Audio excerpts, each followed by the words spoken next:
Avec une chronique par semaine, avec André Pitre, on a de la misère à couvrir tout ce qui se passe tellement ça va vite. Salut André. Salut Sai, ça va?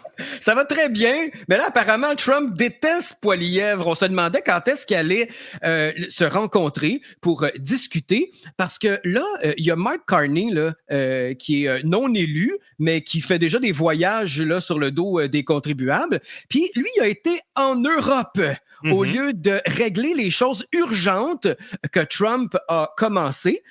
Donc, déjà là, ça n'a pas de sens à mon avis. Puis on se demandait quand est-ce qu'allait avoir lieu cette rencontre-là. Puis finalement, on apprend qu'il préfère parler à Mark Carney qu'à Poilièvre. Donc, il va y avoir du développement là, dans les prochains jours. Qu'est-ce que tu penses de ça, toi, André? Moi, je pense pas qu'il y aura une rencontre entre Carney et Trump avant les élections au Canada. Parce que Trump veut parler avec le leader. Je pense pas qu'il va vouloir entamer une relation avec quelqu'un qui pourrait ne plus être en poste dans 6 semaines, par exemple. Donc, je pense pas qu'il y aura une rencontre avec Trump. Carney, évidemment, lui, va se rapprocher plus de l'Europe parce qu'en Europe, il y a encore du mondialisme. Le mondialisme est très, très fort en Europe. Quand je parle de mondialisme, là, je veux dire l'immigration de masse de musulmans, d'Africains qui s'en vont envahir les pays occidentaux chrétiens historiquement blancs. Je parle de toute la confusion au niveau du genre, puis l'idéologie du Tavistock Institute au niveau du transgenrisme, puis que l'extrême droite, c'est votre ennemi, que le populisme, c'est votre ennemi, etc., etc. Donc, le logiciel mondialiste, il est encore bien ancré en Europe. Mais Trump, lui, dans son train, il a comme enlevé la pine, puis whoop, le train s'en va, mais les wagons wokistes traînent derrière. Alors, c'est sûr que Mark Carney va aller là où c'est plus facile. Il va tisser des liens avec des politiciens qui lui ressemblent. Donc, tu sais, Mark Carney, là, c'est l'archétype du mondialiste. C'est dur à voir mieux. Si tu prends le wish list des Illuminati, peut-être qu'on ne devrait pas utiliser ce mot-là, là, on va dire de l'élite mondiale ou du World Economic Forum, il coche toutes les cases. C'est-à-dire que lui, il fait de l'argent avec l'industrie du carbone zéro, du net zéro. Sa fille est transgenre. Il est pour l'immigration de masse, il est pour l'augmentation de la dette, puis il est pour toutes les politiques qui visent à éliminer le méchant CO2. Alors, il coche toutes les cases. Il a été gouverneur de la Banque du Canada, donc c'est un banquier en plus, gouverneur de la Banque d'Angleterre, que d'ailleurs, il a mis, en tout cas, il a fait pas mal de mal à l'Angleterre.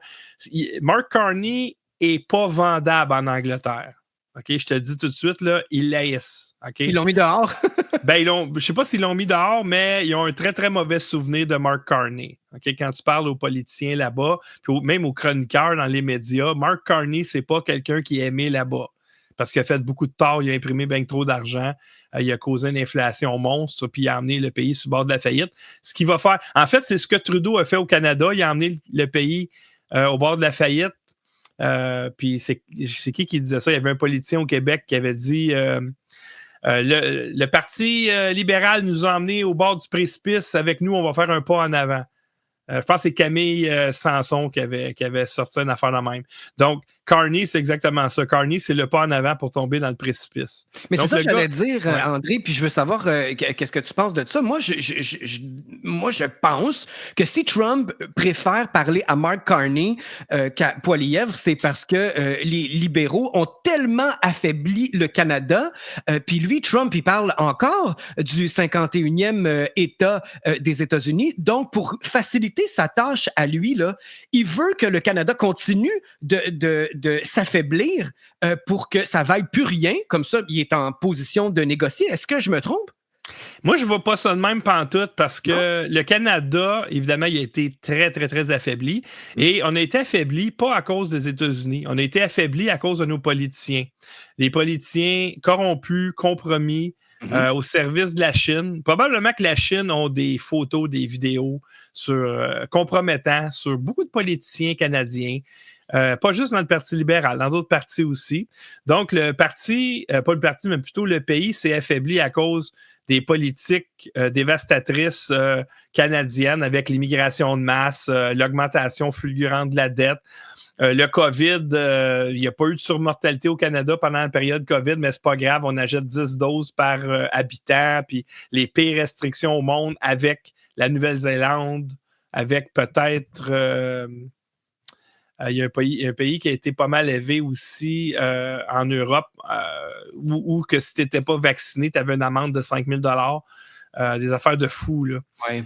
Donc, Nouvelle-Zélande, Australie, ça a été pas mal élevé. Le Canada, on fait partie de ce célèbre club au niveau de la gestion, entre guillemets, du COVID. Ça n'a pas été une gestion pantoute. Ça a été l'implémentation d'une dictature proto-communiste qui prépare d'autres, comment je pourrais dire, d'autres saveurs du communisme. Donc, on a eu le communisme sanitaire, là, on va avoir le communisme environnemental, etc. Donc, c'est juste, ça a été un exercice pour affaiblir le Canada, pour l'asservir. Puis Trump, moi, je pense qu'il s'en fout du Canada.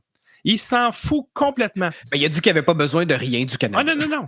Il y a, si tu regardes, là, il y a près du quart du PIB du Canada qui dépend de nos ventes aux États-Unis. C'est beaucoup, là. Les États-Unis, eux autres, c'est 1%. Trump, il n'en a rien à foutre.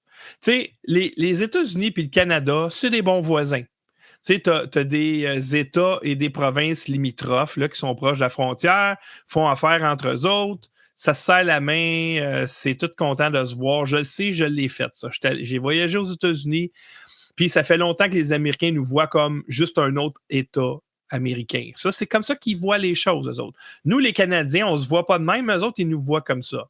Et là, Trump, il est au pouvoir, il a un mandat très fort, mais vraiment très, très fort, OK? Et dans son mandat, les gens, ils ont dit, ben nous autres, on veut que tu fermes les frontières, on veut que tu déportes les illégaux, on veut que tu vides le pays des terroristes, des vendeurs de drogue, des trafiquants d'enfants. Je veux que tu nous débarrasses de toute la racaille qu'il y a dans le pays. Le grand ménage. Oui, il fait le ménage. Puis aussi, au niveau des finances publiques, là, il y a pas mal trop d'argent qui est gaspillé. Fait que ça, c'est son mandat. Mm-hmm. Fait que lui, il est en poste. C'est ça, son mandat. Fait que là, il dit, OK, parfait. Il y a de la drogue qui rentre au pays. C'est quoi? Puis ça rentre par où? Bon, M. Trump, il y a de la drogue, évidemment, vous le savez, les cartels mexicains, il y a énormément de drogue qui rentre par la frontière du Mexique. Comme vous devez le savoir, presque 100% des politiciens aux États-Unis et possiblement au Canada sont contrôlés par les cartels mexicains. Puis il y en a aussi qui viennent du Nord. Il y a des laboratoires de fentanyl au Canada. Il y a des laboratoires de fentanyl en Chine qui passent par le Canada parce que c'est bar open. Il y a wink wink, les politiciens sont contrôlés. Et là, ça s'en vient par le Nord. Puis aussi, Monsieur le Président, tu sais, les terroristes, là, ceux qui sont sur la terrorist watch list, là, il y en a plus qui viennent du Nord que du Sud. OK? Fait que lui, Trump, il dit, mon mandat, c'est de nettoyer les États-Unis. Toi, le Canada, tu m'envoies du fentanyl et tu m'envoies des terroristes. Tu vas arrêter ça. Sinon, il va y avoir des tarifs. Alors, les politiciens, au lieu de dire « Ouais, les boys, je pense que le party est fini au niveau du fentanyl parce que les gouvernements, les policiers, ils savent exactement sont où les laboratoires de fentanyl, ils savent exactement c'est qui l'importe, ils savent exactement c'est qui le distribue, ils savent exactement qui traverse la frontière. Ils ont toutes ces informations-là parce que c'est impossible de faire du trafic de drogue n'importe où sur la planète sans le consentement des politiciens puis de la police. Fait qu'ils savent sont où. Mais eux autres, ils s'en foutent. Ils sont là pour faire de l'argent. C'est ça, j'allais dire, ils s'en mettent plein les poches. Ah oui. L'agenda mondialiste, c'est de détruire les démocraties occidentales, blanches, chrétiennes, pour le remplacer par des gens dociles qui vont accepter et même vouloir le communisme parce que c'est ça qu'ils connaissent. Fait qu'ils veulent faire ça. Puis une des manières de le faire, c'est de détruire les familles. Puis avec la drogue, c'est une bonne chose. Puis en même temps, de détruire tes démocraties en inondant les pays de tous ces gens qui viennent de pays qui sont soit compromis par le terrorisme, qui ont des très, très faibles QI, qui n'ont pas la même culture, qui n'ont pas la même langue, qui n'ont pas la même religion. Fait qu'eux autres, ils arrivent, font plein de bébés, puis dans une génération, 2 générations, ben là, ton premier ministre va être musulman, le maire de Montréal va être musulman, le premier ministre du Québec va être musulman. Regardez l'Angleterre.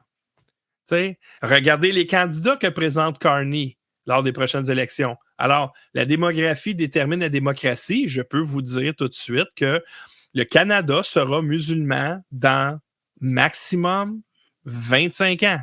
30 ans, maximum.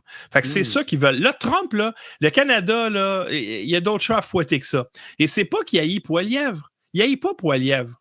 C'est juste que Poilievre, lui, c'est ton candidat conservateur qui a sensiblement le même discours que les libéraux, NPD, Bloc, etc., en disant « On va faire un bras de fer avec les États-Unis, on se laissera pas faire. Trump, il va pas rire de nous autres. » Trump, il dit « J'ai pas besoin de rire de vous autres. Moi, je peux fermer la valve, c'est fini. » Tu as vu, je pense qu'on en a parlé la semaine passée de Doug Ford.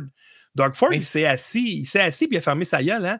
Ben, il s'est rétracté, oui. Bon, ben, c'est ça, mais tu penses pas que Poilievre, ils vont tous faire la même chose? Alors, eux autres, au lieu de régler le problème de fentanyl et le problème d'immigration illégale puis d'exportation de nos terroristes, ils vont dire « Ouais, ben, à la place, on va essayer de vendre nos affaires en Europe. » Comme si ça avait du bon sens. Tu sais, là, tu vas dire à ton manufacturier « Hey, toi, là, qui vend des meubles, là, tu mets ça dans un truck. » Puis là, ça te coûte 1000$ de transport pour l'emmener aux États-Unis.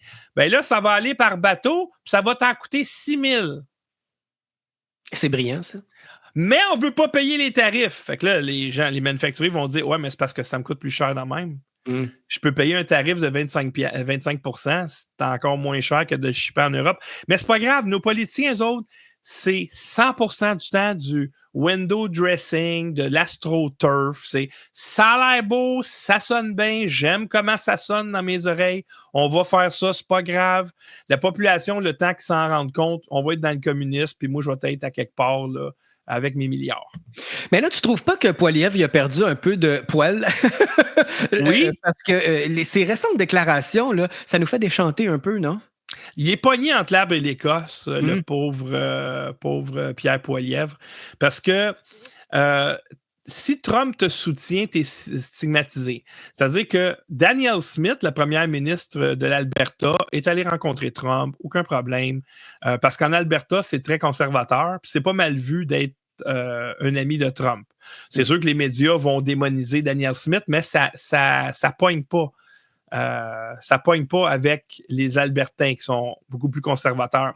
Poilievre, lui, il veut être le premier ministre du Canada. Et le premier ministre, évidemment, ceux qui votent pour lui, c'est également des mégacités comme Montréal, Toronto, Vancouver. Et les immigrants, c'est là qu'ils vont. T'sais, les immigrants, quand ils arrivent ici, ils ne débarquent pas puis ils ne prennent pas un autobus pour aller à Saint-Pamphile. Là. Ils s'en vont à Montréal. Ils s'en vont à Ottawa. Ils s'en vont à Toronto. Ils s'en vont à Calgary. Ils s'en vont à Edmonton. Ils s'en vont à Vancouver. Puis là, ces villes-là deviennent majoritairement des immigrants. Et ces immigrants-là veulent des chèques. C'est qui donne des chèques? Les libéraux NPD. Fait que c'est ça. Alors, lui, il veut se faire élire, ben c'est sûr qu'il a besoin des mégacités.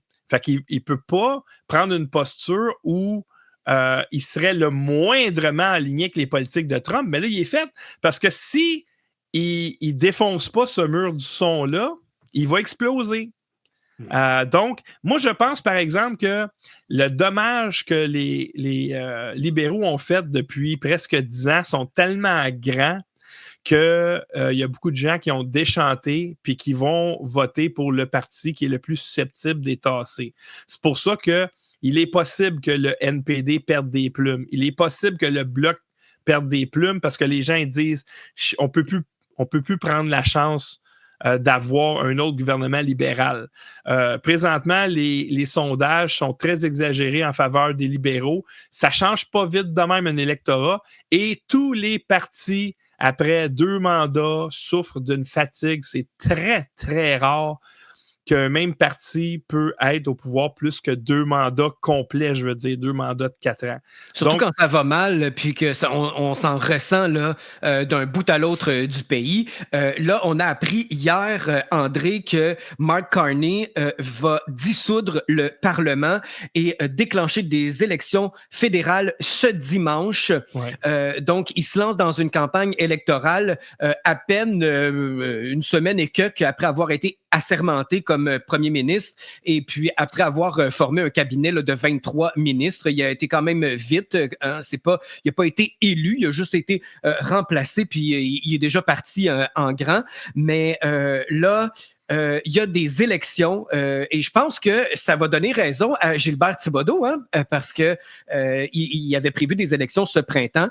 Donc, oui, il avait dit maximum 15 avril, mais à ce moment-là, Trudeau n'avait pas démissionné. Fait qu'il est fort. Ben, non, Gilbert Thibodeau, il est solide. Gilbert Thibodeau continue à dire que ce sera un gouvernement conservateur majoritaire. Il avait prédit dans le temps de Trudeau qu'on parlait de 215-220 comtés pour les conservateurs. Là, maintenant, avec Carney puis avec cette petite histoire d'amour, c'est possible qu'ils atteignent à peine 200, mais quand même, ils seraient majoritaires. Mais les sondages actuellement donnent les libéraux là, très confortablement majoritaires. Fait que, mais moi, je ne crois pas à ça. Je veux dire, un électorat, ça ne change pas vite de même, surtout pas en faveur d'un parti qui est très, très fatigué. Là. Ouais. Ça va être à suivre. On va en reparler, j'imagine, la semaine prochaine. J'ai jamais parlé autant de politique de toute ma vie, André. Mais t'es pas mal bon. T'as l'air à connaître tes dossiers. Mais en passant, on parlait tantôt. J'écoute la réinformation d'André Pitre à Lux Media, c'est pour ça que je suis meilleur.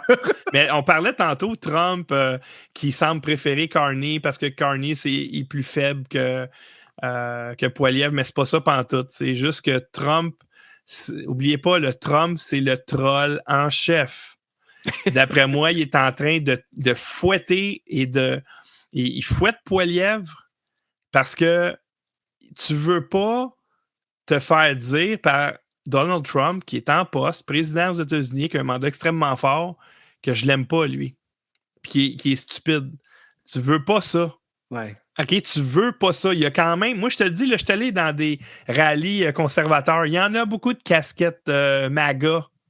Tu comprends? Ouais. Puis ils se font pas regarder croche, ces gens-là. C'est ça, l'électorat des conservateurs. C'est des gens qui sont pro-famille, pro-arme à feu, pro-liberté. L'agenda présentement, le Canadien, c'est le wokisme, c'est les transgenres, c'est les toilettes transgenres, c'est les gars dans les sports de filles. Ça ne fit pas. Le peuple veut pas ça. Le peuple veut un parti qui les représente. Puis la marge complètement à l'extrême gauche du wokisme, ça représente 10% peut-être de la population, mais les médias te vendent ça comme si c'était 90% de la population, puis que la vaste majorité des Canadiens, c'est eux autres la frange. Ceux qui ne veulent pas d'hommes dans les sports féminins, c'est de l'extrême droite, c'est des fous furieux ces gens-là, c'est comme Hitler, tu comprends? Fait que l'électorat canadien, il ne veut pas avoir d'hommes dans les sports féminins. Ils n'en veulent pas de ça. Il n'y a pas un père de famille qui veut que sa petite fille soit dans un vestiaire avec un gars, la graine à l'air. Il n'y a pas un père, il n'y a pas une mère de famille qui veut ça. À part les woke. Ouais. Parlons de woke, justement. Il y a des activistes pro-environnement qui détruisent des Tesla. Je ne comprends pas. Moi non plus. Mais c'est là qu'on doit comprendre, les amis. Les activistes du climat, ils s'en foutent du climat. Parce que s'ils ne se foutaient pas du climat, ils attaqueraient la bonne cible. Puis la bonne cible, il n'y en a pas. Il n'y a aucune preuve que si le climat change, que l'humain a de quoi avoir là-dedans. Il n'y en a pas. Puis eux autres, ils ont pointé le CO2. Pourquoi? Parce qu'ils peuvent te contrôler comme ça. Fait qu'imagine, tu as des petits bébés, probablement non-binaires, avec aucun père présent à la maison, qui, eux, en théorie, sont pour les voitures électriques. Voyons donc. Parce que ça pollue pas, entre guillemets. Et là, eux autres, ils s'en vont, des activistes du climat qui s'en vont vandaliser un concessionnaire Tesla. Fait que, est-ce que les gens comprennent enfin que les woke, ça n'a jamais été une question de justice.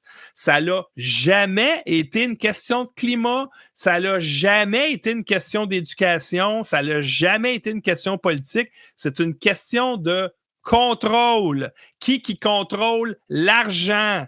Quand ils sont au gouvernement, comme Valérie Plante, à Montréal, on ouvre les valves. Toutes mes amis, des comités, puis de l'argent à gauche pas à droite. Puis, toi, t'es dans... On va te donner de l'argent, là. Va peinturer la rue, là. Toi, là, mes amis, l'argent sort. Fait que tu pars d'un budget de 4,75 milliards avant qu'elle arrive à plus que 7 milliards maintenant parce que, il n'y a pas de problème. Fait que ça n'a jamais, le wokisme, là, ça n'a jamais été une question d'environnement, ça n'a jamais été une question de justice, ça a toujours été une question de contrôle. C'est complètement fou. Donc, eux autres, ils foutent le bordel partout où est-ce qu'ils vont, puis ils revendiquent pas pour les bonnes affaires. Ben, écoute, si t'es comme, mettons, pourquoi je ne vais pas voler une banque? Ben, je vais voler une banque, je vais me faire arrêter, puis ils vont me mettre en prison. Enfin, je ne vais pas faire ça. Nos petits babouilles qui sont allés vandaliser un concessionnaire Tesla, ils se sont filmés! Ils ont demandé à leur chum de filmer leur face, pas de masque, rien. T'sais. Les antifas, eux autres, sont plus lâches. Là, ils mettent des masques. Bon, ils ne veulent pas te reconnaître parce que bon, il y a des profs d'université là-dedans, ça paraît mal. Tu risques de perdre ta job. Mais nos petits bébés, eux autres, ils sont complètement décomplexés. Ils savent qu'il n'y aura pas de conséquences. Ils vont probablement être à tout le monde en parle. Ah oui, quelle récompense. C'est des héros! Ben, c'est ça. C'est des héros. Fait que ça ne va pas arrêter. Ça. C'est toute une question. Ils veulent être des héros, mais ils ne veulent pas faire de sacrifice. C'est facile, là. Quand tu sais que tu n'auras pas de conséquences, aller mettre de la peinture sur un concessionnaire Tesla, c'est pas courageux. Le courageux, là, c'est le gars à 20 ans qui se marie puis qui pop des enfants. Ça, c'est un guerrier. Ou c'est vrai, ça, c'est un guerrier. Ça, tu lèves ton chapeau, monsieur, merci. Ou le kid qui s'en va dans l'armée, défendre son pays, ou etc. Des gens qui prennent vraiment des risques, des pompiers qui mettent leur vie à risque. Mm-hmm. Ça, là, tu peux dire, OK, là, on peut commencer à parler de héros. Ou le gars dans le métro à New York qui avait quelqu'un de dangereux dans le métro, il l'a pris, il l'a immobilisé à terre. Malheureusement, il en est mort. Mais ça, c'est un héros qui a dit non, tu vas arrêter de faire ça. Ça, c'est des héros. Mais c'est pas non plus ceux qui mettent le feu à Pizza Salvatore, je me souviens plus dans quelle ville, c'est complètement ridicule. Le monde est vraiment fou, André. Pas le monde. L'extrême gauche, le virus, le pathogène woke d'extrême gauche. Les autres, on n'est pas malades.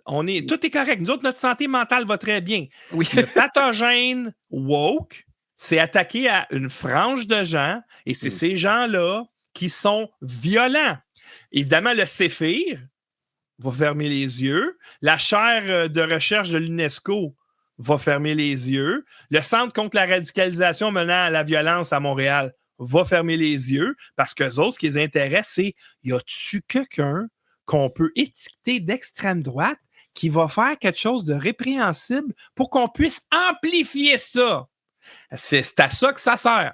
Mais quand il y a de la violence, puis il y en a souvent, c'est tout le temps les mêmes. Les violents antifa, extrême gauche. Les violents Black Lives Matter, extrême gauche. Les violents environnementalistes, extrême gauche. C'est tout le temps l'extrême gauche, la violence. L'extrême droite, elle n'existe pas au Canada. Il n'y en a pas.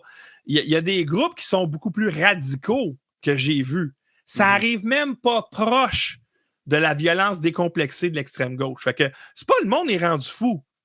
C'est une certaine frange de gens qui n'ont pas eu de papa à la maison, qui ont gobé le pathogène woke, que les deux bébés là, qui ont vandalisé le concessionnaire Tesla, c'est probablement des non-binaires, puis ils embarquent, leur pronom, c'est Yel, puis Wool, puis ils sont là-dedans, là, c'est un pathogène, fait qu'ils vont faire ce qu'un malade mental fait, et exactement ce qu'ils ont fait. Fait que non, c'est pas le monde qui est viré fou, c'est une partie de la population qui est viré fou. Ah ben ça me rassure parce que je commençais à perdre foi en l'humanité. André, le temps passe très vite. On va conclure ce segment sur un mot, sur la commission SACLIC, dont le juge sera Denis Galant.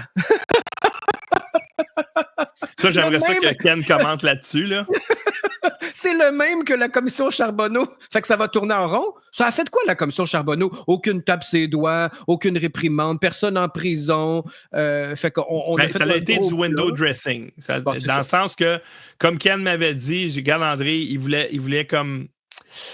Parce que la population commençait à être énervée, puis là, il faut les calmer un peu. Fait qu'on va mettre un mafioso en prison, on va mettre un entrepreneur en prison, puis on va mettre un syndicaliste en prison.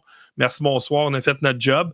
Mais si tu regardes les escouades policières, l'UPAC, puis ça, c'est corrompu à l'os. D'ailleurs, non, c'est pas vrai, là, je mélange deux dossiers. Mais l'UPAC, là, ils sont pas là pour découvrir ceux qui magouillent au sein du gouvernement. Ils sont là pour faire du cover-up, pour protéger ceux qui magouillent au gouvernement. Oui. Dites-vous une chose, OK? En démocratie, c'est beaucoup plus difficile de faire des magouilles parce que les pouvoirs sont séparés. T'sais, le législatif ne parle pas à l'exécutif, ne parle pas au judiciaire. Nous, ici, sont tous dans la même chambre. Alors, il n'y a aucun juge qui va travailler contre le gouvernement, à moins que l'État profond a décidé qu'il faut se débarrasser de ce gouvernement-là. Mais tu fais-tu confiance à ça, toi, un gouvernement qui s'enquête lui-même? Je fais pas confiance à aucun gouvernement. C'est comme si Revenu Québec me dit je vais t'auditer. Je vais auditer ton rapport d'impôt. C'est toi, André, qui va choisir celui qui va t'auditer. OK? Choisis Caroline. OK. Puis là, Caroline, ils appellent une semaine après. Ouais, j'ai checké ça, là, puis tout est beau. C'est normal, hein? Le gouvernement ne s'enquête pas lui-même. Parce que quand il y a de la transparence, quand il y a de la lumière, qu'est-ce qui se passe? Ben, regardez le Doge aux États-Unis. Les gens, ceux qui vandalisent là, les Tesla, puis tout, c'est parce qu'ils n'aiment pas Elon Musk, parce qu'Elon Musk est en train de déterrer toutes les fraudes qu'il y a eu dans le gouvernement, les paiements frauduleux, les erreurs, etc. Peur, hein? Et là, eux autres sont transparents. Il y a un site web, puis tout ce qu'ils trouvent, ils le mettent. Fait que tu peux demander aux gens, dis-moi, qu'est-ce qu'il a coupé comme dépense avec laquelle tu n'es pas d'accord? Puis ils ne peuvent pas te répondre parce qu'ils ne savent pas. Ils ne savent pas. Ils sont là parce qu'on leur a dit que Elon, là, il n'est pas fin. Il est à fin l'année passée. Le char électrique, c'est un héros, etc. Mais là, il n'est pas fin. OK, il n'est pas fin. Parfait. C'est quoi qu'il faut que je fasse, là? L'année passée, tu m'as dit d'acheter une Tesla. Là, c'est quoi qu'il faut que je fasse? Là, il faut que tu brûles la Tesla. Ah, OK, pas de problème. Brûle la Tesla. Puis dans 6 mois, s'il dit d'acheter une Tesla, OK, moi, acheter une Tesla. Puis dans 6 mois plus tard, s'il dit, ben là, va faire des pirouettes sur le pont. OK, moi, faire parce que c'est ça. Moi, je réfléchis pas, puis j'aime ça de même, puis c'est pas grave. C'est ridicule. Fait que ça tourne en rond, ça donnera rien, ça dilapide l'argent public. Encore une fois, il n'y a rien qui va sortir de ça, cette commission-là, avec ce juge-là corrompu. La transparence, les amis, c'est le kryptonite pour les politiciens.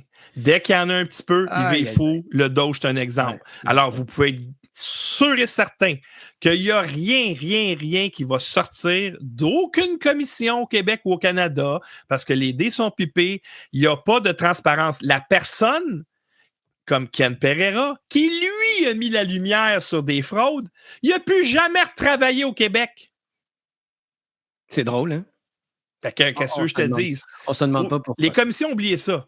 Là, je vous le dis, là, on va se sortir de ce marasme dans la violence. C'est plate, mais c'est ça. Je souhaite pas ça. Je veux pas que ça arrive. Je veux vivre dans un pays paisible. Mais quand le monde va avoir assez faim, parce qu'il n'y a plus de bouffe, quand il va avoir assez de violence à cause de tous les immigrants illégaux qui rentrent, puis on sait, là, ça joue à Grand Theft Auto à Toronto, là. OK? Dans les rues, là. OK? Alors, quand là, ça va être amplifié à un point où tes enfants ne pourront plus aller jouer au parc, qu'il va manquer de nourriture, etc., ben, ça va être la violence. Puis c'est ça qu'ils veulent, c'est ça le pire. Parce que là, le gouvernement va pouvoir intervenir. OK, là, c'est assez, là. Là, on n'en veut plus de la violence. Là, on va mettre un régime communiste. Là, tout le monde va être content. C'est ça, leur endgame. C'est pas compliqué. Alors, est-ce qu'il y a de quoi à faire? Ben oui, il y a de quoi à faire. Pendant que vous avez encore des leviers pour le faire. Vous avez encore des médias. 3 médias importants. Lux Média à la télé, Unicité à radio, Libre Média à l'écrit. Puis là, tu as tous les satellites alentours aussi, des podcasts qui font un bon travail, puis tout ça. Mais vous avez un levier, là. Ça devrait être votre hub de communication, les médias indépendants. Alors, ceux qui disent qu'il n'y a rien à faire, pas de problème. Ceux qui disent qu'est-ce qu'on peut faire, bien, je vous le dis. Soutenez vos médias indépendants sérieusement et comme ça, vous allez pouvoir communiquer entre vous autres. Puis éventuellement, je vous le dis, là, il va falloir se réunir en groupe et peut-être faire un éco-village à quelque part ou des clubs de crypto ou pour s'affranchir des banques, s'affranchir des gouvernements parce que ces gens-là ont été pris d'assaut par les pays criminels de la planète. Excellente idée, ça, André. C'est très inspirant. Pour moi, c'est ça, le nouveau monde. Alors, il n'y a plus rien à faire avec l'ancien. On ne peut pas se battre. Il faut prendre des actions concrètes. Là, je suis un peu pressé. Il faut que je te laisse, André. Je vais aller prendre une selfie au Canadian Tire et puis publier ça sur mes réseaux sociaux. On veut t'occuper, toi? Oui, je t'occupe. J'ai juste pas 8,4 millions de dollars dans mon compte. C'est ce que Justin Trudeau aura comme pension. Il est chanceux. Lui, c'est notre argent, c'est l'argent du peuple. Fait que lui, il va aller plus qu'au Canadian Tire. Il va se prélasser là, dans ses paradis fiscaux et tout ça avec l'argent du peuple. Oui. Là, il est gâté. Oui. C'est presque l'heure du dîner. André, voudrais-tu un petit pudding au fentanyl? Ouais, peut-être bien. Voir. Je pense qu'il y a une chanson humoristique là-dessus. Hey, j'ai reçu ça. Puis là, j'ai pensé à toi. Ça se peut-tu faire une chanson avec un titre de même? Pourquoi pas? C'est une chanson humoristique. C'est pour illustrer, en fait, la dépendance, l'amour intense. C'est une pièce qui explore la frontière entre la passion dévorante et la perte de contrôle. C'est une sonorité psychédélique. Je pense que tu vas aimer ça. Oui, moi, j'aime ça, la musique qui sort de l'ordinaire. Bonne fin de semaine, André. Salutations à Caroline. Salut, et salutations à tous tes auditeurs.